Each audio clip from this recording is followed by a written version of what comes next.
তো সর্বগুণ সম্পন্ন বইয়ের গুণপনা ঢাকতে যদি নিচের কথা কইতে হয় না বাপ, বড় বড় কথা বলিস। বলবি মা সে বান ডাকলো, ঘরে গঙ্গা ঢুকে পড়লেন মা গঙ্গা, তারপরে মা গঙ্গা বেরিয়ে গেলেন, ওই তার বাচ্চা।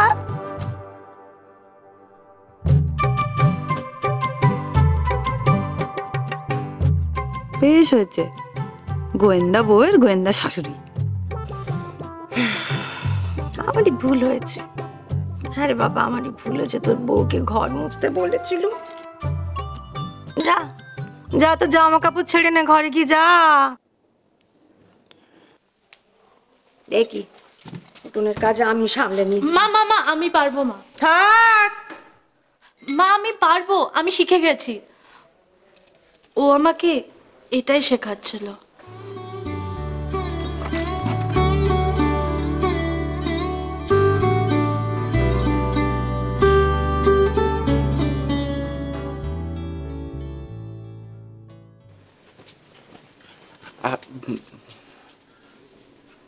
রাগ হয়েছে না,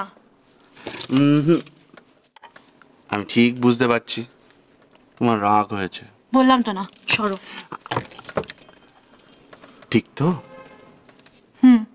সরো। এ বাবা, তোমার বাঁকানটা কেমন নড়ছে।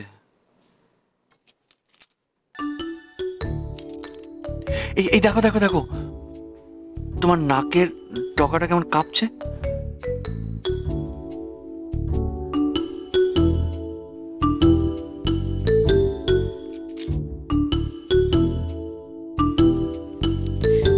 তুমি এরকম ছেলে মানুষই করো কেন বলো তো?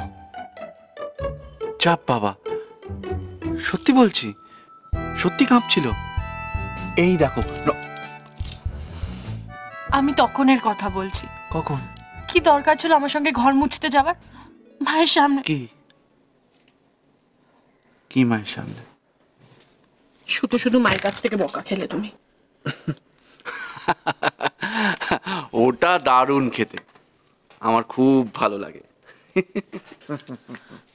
আমার জন্য তুমি বকুনি খেলে, আমার ভালো লাগে না সেটা।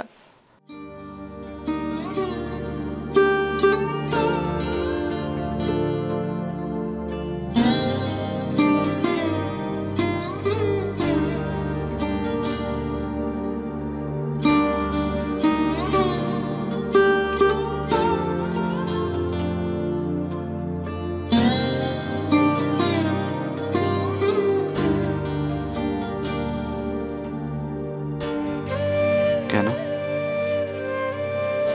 আমি বকুনি খেলে তোমার খারাপ লাগে কেন?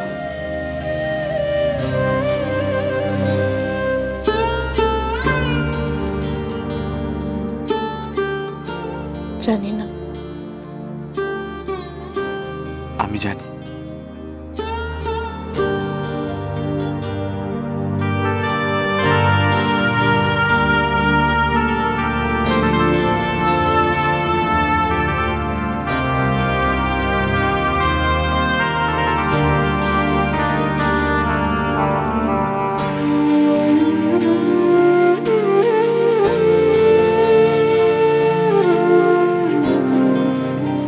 আমি কথাটা মনে রাখবো।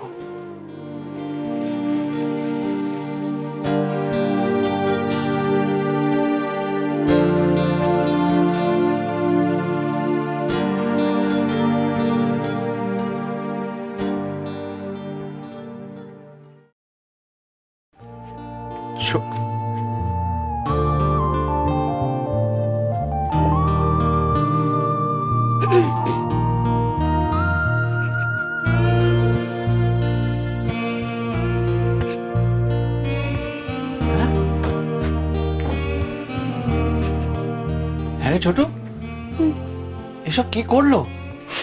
হ্যাঁ,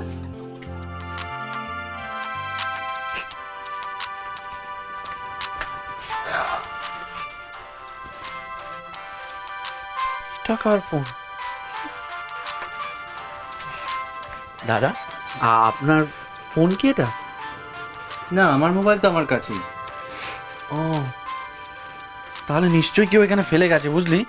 হ্যাঁ, কার ফোন কে জানে। শিগগিরই ফোনটা ধরো, হতে পারে যে ফোনটা ফেলে গেছে সেই আবার ফোন করেছে। ফ্ল্যাটটা খুলবে। দুটো ফোন ধরেছো, এটা টেপো, এটা টেপো। দাঁড়া দাঁড়া, নাম্বারটা। চুপ করো তো, তাড়াতাড়ি রিসিভ করো। হ্যালো হ্যালো হ্যালো হ্যালো, কে কে কে বলছেন? আমি হ্যাঁ হ্যাঁ ম্যাডাম, নমস্কার। আসলে আপনি আপনার এই ফোনটা আমার মিষ্টি দোকানে ফেলে গেছেন, রসময়ী মিষ্টান্ন ভাণ্ডার। হ্যালো ম্যাডাম, আপনি শুনতে পাচ্ছেন? হ্যালো। শুনছি। হ্যাঁ হ্যাঁ হ্যাঁ, এই ছোট আমাকে একটা কাগজ পেন দিন। হ্যাঁ হ্যাঁ ম্যাডাম, বলুন, আপনার ঠিকানা বলুন, আমি পৌঁছে দেওয়ার ব্যবস্থা করছি। পাঠিয়ে কেন দেবেন? আপনি নিজেই চলে আসুন না আমার কাছে। হ্যাঁ হ্যাঁ, আপনি যদি এসে নিজের হাতে ফোনটা দিয়ে যান তাহলেই আমি ওটা ফেরত নেব। না মানে কিন্তু কেন ম্যাডাম? আপনি জানেন, আমি না ওই ফোনটা ইচ্ছে করে আপনার দোকানে ফেলে এসেছি। সে কি?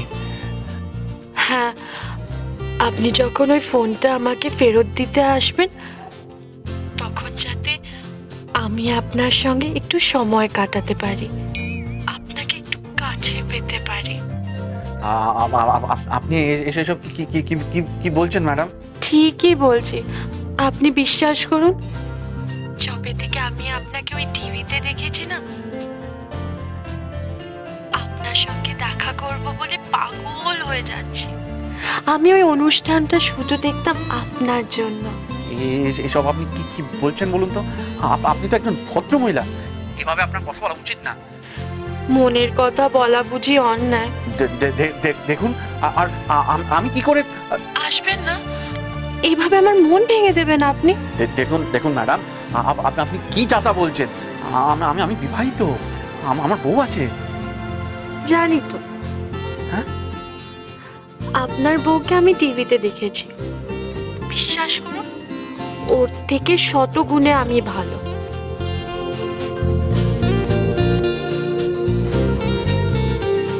আপনি ওকে ছেড়ে আমার কাছে চলে আসুন না। আপনি এসব কিসব বলছেন বলুন তো? আপনি যদি বিবাহিত না হতেন তাহলে তো আমার কাছে আসতেন। মনে করুন না আপনার বিয়েই হয়নি। দেখুন ম্যাডাম, আপনি যদি ফোনটা চান তাহলে আমি কারোর হাত দিয়ে ফোনটা আপনার ঠিকানায় পাঠিয়ে দেবো, নয়তো আমার দোকানে রাখা থাকবে, আপনি এসে নিয়ে যাবেন। আপনি বুঝি রেগে গেলেন? আপনি জানেন, আপনি রেগে গেলে আপনার বাঁ কানটা নড়ে, আপনার নাকের ডগাও কাঁপে।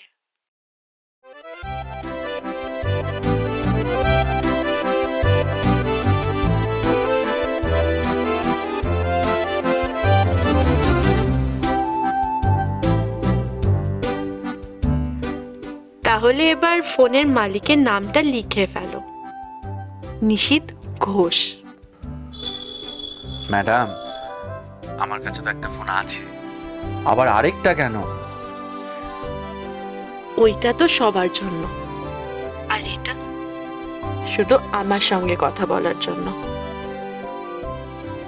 কি হলো, খুশি হওনি?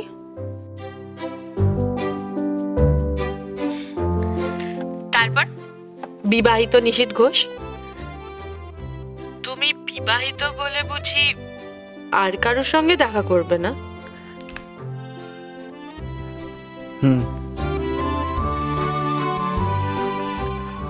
আর আমি যদি বলি তোমার যার সঙ্গে ইচ্ছা তার সঙ্গে দেখা করতে পারো, তখন?